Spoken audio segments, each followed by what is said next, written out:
Good morning, everyone. Glad you're all here.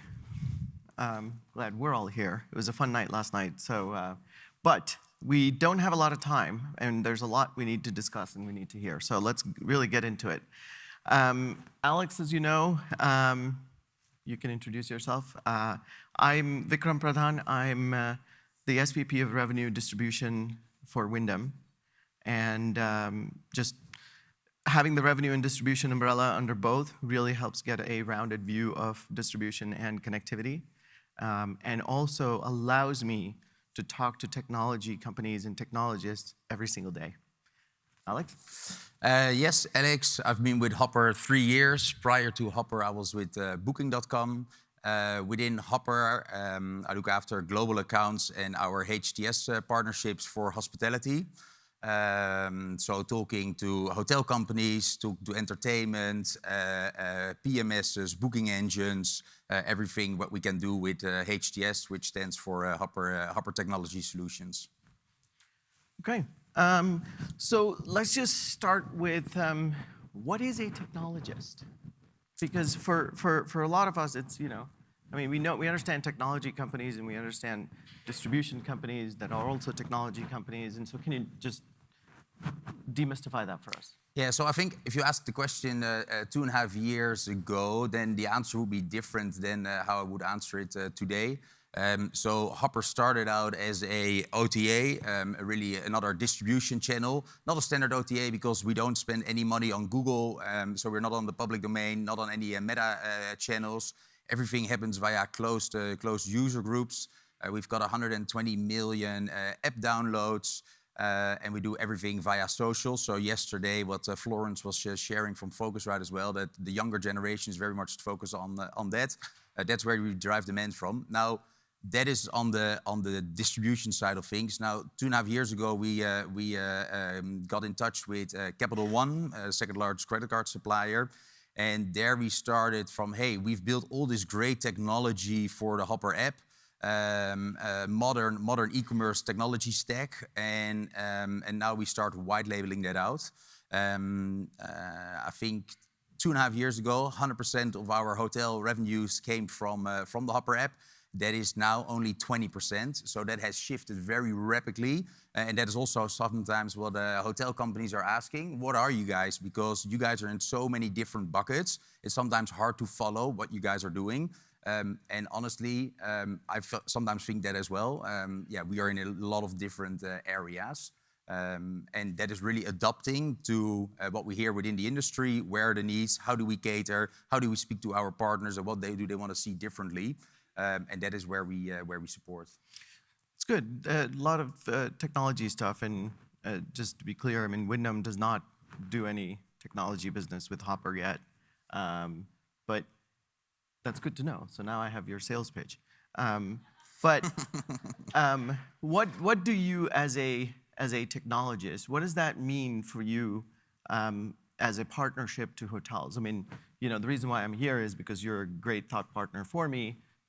Even outside of sort of the Hopper relationship, just about the industry. So what is it that you, as technology companies, bring to the hotel suppliers? Yeah. So at the moment, we do a lot for airlines. That's where we started with our fintech and salary products. And now within hotel companies, we see that many hotel companies, they have very busy roadmaps. All their IT teams are very focused on often things which might not be their core business. So basically, we have broken it out in a few different verticals. So we've got a payments product. So we've got a lot of different PSPs within the industry. What we see, not all of the PSPs, they offer a global solution. And basically, as we are a global company, we power a lot of financial institutions. We have built connections to many different PSPs, and we can offer a global solution. Then we've got the fintech and salary products. The cancel for any reason is one of the products. Another product, what is very popular within the airlines, is disruption assistance. And then we've got another product, and that is HTS Commerce, where we build full stack white labels. And yeah, it is a bit of, you can compare it to a Shopify model with all the different products on the shelf, and it's really catering to the partner needs on what we've built. And that is also based on the learnings that we got out of the financial institutions to see, hey, what works. We've now invested 100 million to start white labeling this all out. So you will see more partnerships being announced in the next few months. Got it. So let's talk about a little bit about generally sort of the industry and technology, and what are your takeaways from now working with some of the major chains and also partnering with some of the other technology companies in this space? Where do you think the industry should adopt technology? Where do you think we are falling behind as an industry? And where should we be focusing on? I think we heard it yesterday as well. I think payments is a critical part to drive loyalty to direct channels. 50% of our payments, they are made via alternative methods, which is huge. So that could be Apple Pay, for example, or PayPal, and that is what we see. People who are booking hotels on our channels, they look for those kind of technologies. And I think if I look, Apple Pay has been around for now 10 years. How many of the global brands have adopted Apple Pay? The highest abandoned rate on direct channels is when people come to the checkout page. If I book on my mobile, I do everything on my mobile. I don't carry my wallet anymore. I don't have my credit card with me. So how do I translate my credit card number into the apps of the hotel company? So, but why do you think that is? Why do you think it's, that you just said big hotel chains don't have this technology anymore? And that's what we've heard yesterday. And if you look back at yesterday, even Nick told us, just focus on the right partners, focus on the right stuff that you need to do. So do you think there's a lack of focus, or do you think there are other constraints that are preventing the industry from sort of doing this? I don't think it's a lack of focus. It's maybe a prioritization on the roadmap. I think what are the learnings that you get from OTAs? Often there's a lot of shouting towards the OTAs. They're growing. There's bigger shares. But if we look at, hey, what have they learned from the OTAs? How can we replicate certain elements? And we say, hey, we've built all the technology. Let's white label it out. If we can help you in that space, and I think that is where hotels, companies, I think there should be a more open conversation in, hey, this is what we're struggling with. How can you guys support us? And it doesn't have to be a sales pitch, but it's more an open, general conversation, because there are a lot of learnings that we can share with the companies just by having an open conversation. Yes, and speaking of learnings, yes, we from the hotel side, we love to hear all the learnings. But when you talk about a technology company also coupled with a distribution company, right? And the inherent sort of the delicate dance of learning versus share that we do with our third-party partners, it's hard to separate. I mean, they're companies. I mean, WeWork tried to convince its investors they were a technology company. They're a real estate company. And there are probably technology companies here who are actually third parties and distributors who are trying to convince us they're a technology company. So how do you differentiate between that and what would you say to the hoteliers and the technology companies to reduce that friction? How do you do that? I think it all starts by having trust and honesty. And I think yesterday we also heard that the biggest investment within hotel companies is in rate parity. It's like, guys, I've been in this industry now for 12 years, and I have been hearing rate parity for the last 12 years. And I think we should stop playing games with each other and just be very honest, just share your reporting, where's the business coming from? And I think that is the first step towards moving the industry forward. Because if we keep on playing games with each other, the trust will never come. You will never support each other because they say, hey, you do this on one side and this on the other side. How do we balance that? Yeah. So I think we have to look at ourselves and say, hey guys, where did we fall short, and how can we and give us an opportunity to the wider industries on, hey, let's restart, let's just share that openly. with our partners, we share full transparency, amplitude reports. They get access to the amplitude reports, forecasting, everything. And I think that is the first step forward. I agree. I mean, trust, sort of as I think about it, trust reduces the transaction cost, right? I mean, it just sort of brings everything together. Because today the transaction cost and the time is long and high, which is why it takes so long for us to adopt things. So what would you tell the other technology companies? Because from the hotelier standpoint of view, everybody says that, by the way. And then the reality turns out to be something different. And we've been burnt enough times to sort of not inherently trust that. So what would you say to the other technology companies on, and I could turn that mirror on myself, but what would you say to the technology companies? What's the best way to get to have a dialogue that's open and transparent with hotels? Start sharing, reporting, and just open your books and just share what is happening. I think that is with all the different companies that we talk to. How do we want to partner? What sort of commercial structure do you put in place? What is the sort of investment in the partnership that you're putting into it? Because people promise the world, they under-deliver, and there are thousands examples out there on projects that are being delayed. But if you both have skin in the game and say from, hey guys, let's do an ego investment in there, that will both have a kicker for both parties involved to start executing according to the plan and actually hit the timelines. Got it. Okay, good to know. So as we talk about the day in the life of a technologist, and by the way, if you all don't know Alex, and if you don't get a WhatsApp from him first thing in the morning asking for when the next meeting is, you're doing it wrong.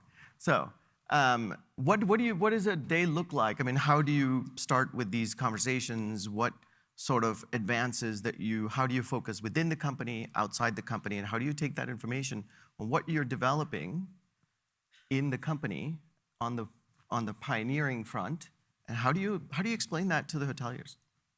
So I think that comes back a little bit to my own personal motivation, is what gets you up every morning. And I like to challenge the status quo on every day when we wake up, how can we do it better, faster, and more efficient? And some people get very frustrated with me because I challenge a lot on what is happening and why do we have to do it in a certain way? And people say, oh, we've been doing this for so many years. That's not an answer I can live with. And I think that is it's endless conversation with a lot of people, asking deeper, going deeper into the materials to better understand where are the friction points. And I think that is, finding solutions, talking to next-gen technology partners on, hey, how you guys see it.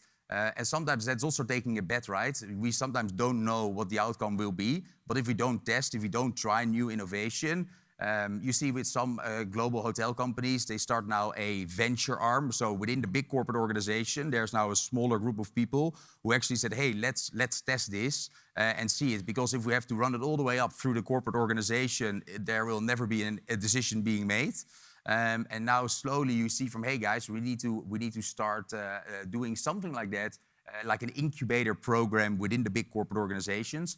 And I think, we have, you see those conversations more and more happening.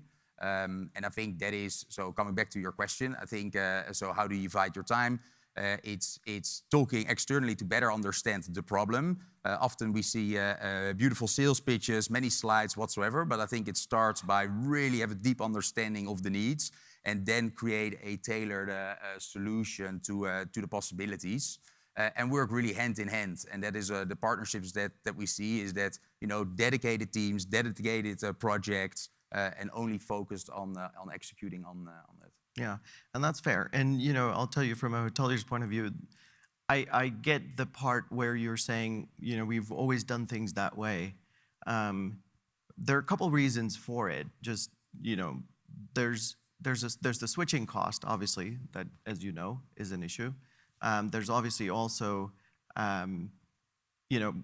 Hopper is small, it's nimble, and you guys work incredibly fast, and not all companies can match that speed. So there is But I encourage you, as I know you do, to make the distinction between the people who work at the hotels and the companies themselves. Because there are people in these organizations who are actually are looking towards new innovation, are looking towards new technology. And the conversations that we have, even outside of our business relationship on just the industry, I mean, that's really what gets you going, and it should be going. So where do you think the industry needs to focus? I know payments we talked about commerce, we talked about, we've had the cost of distribution is another, big frontier that the industry is tackling at the moment. Let's think about this from 5, maybe 10 years from now. If we were sitting at HEDNA 10 years from now, what do you think we would be talking about? Hopefully not rate parity. I think the world is changing very rapidly. And I think, so there's a lot of talks about financial institutions moving into travel. The question is, why do we see that trend happening? What do they do differently? And what are the customers doing? And I think we should be way more focused on and working backwards from the customer needs. What are they looking for? How can we adapt to that? We see that, I think for hotel companies, if they continue to only sell rooms, why would I book on direct channel if I don't travel that frequently? I need a flight, I need a car, I need entertainment, I need dining. There's so much more that I need. So I think that hotel companies need to broaden their offering, become a destination of preference, because purely selling hotel rooms, I think it will be difficult. Fair, but for the corporate, so the corporate travel, of course, there's a lot of business that will still come direct. The people who travel frequently, obviously, they have different needs. But for the majority of the people within who travel, I think they have a different appetite on what they're looking for. So I think that is where I think it's moving towards. And you see that now with some hotel companies who are broadening the scope. I think also from a loyalty point of view, that's also been talked a lot. How do you drive loyalty? There are a lot of different items on how you drive loyalty. I think loyalty starts by having a great customer service.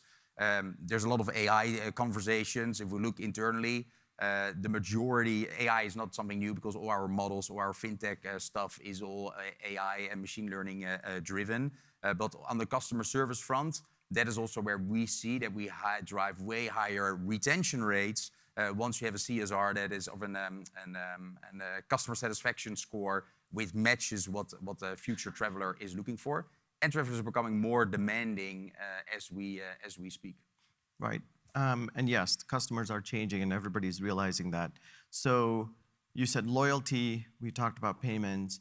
What other technologies do you think that will emerge in the next few years to take care of this higher expectation that we're all seeing from our traveling customers? They're traveling, they're mixing business with pleasure trips. They're now traveling with meaning. There's intentional travel. And so the expectations are high because there's a lot riding on that. What technologies do you think are going to enable hotels to match those expectations? That's a very broad question, to be honest. I think I haven't seen any technology that mixes it all together and create a seamless trip. Currently, all the different systems are not connected. And before you get that all connected and create that seamless trip, I don't think that I will see that happening in the next 5 years. Maybe in your lifetime, maybe? Yeah. I think definitely in my lifetime, yes. Yeah, okay. Yeah. But it will. Okay, very good. Any closing thoughts? I mean, this has been good to hear about, what Hopper does, how they power some of the technology conversations in the industry, and of course, what you do. Any final thoughts before we close as we run out of time? I think the transparency, I think that is where it all starts. Sit next to each other, have open conversations, talk about it, share your frustrations. If you don't talk about it, you can't fix it, you can't adjust it. And I think that is, that is the future of strong partnerships, is that you have open communications. And I think that's also to you, like you are very outspoken, you're very direct, you say, and I think that is we can have more Vikrams in the industry. So, yeah. Why, thank you. Okay, good. So sales pitch, and he's trying to flatter me. Okay, good. Got it. Super. Thanks so much, Alex. It has been a wonderful time hearing from you, and thank you all for listening.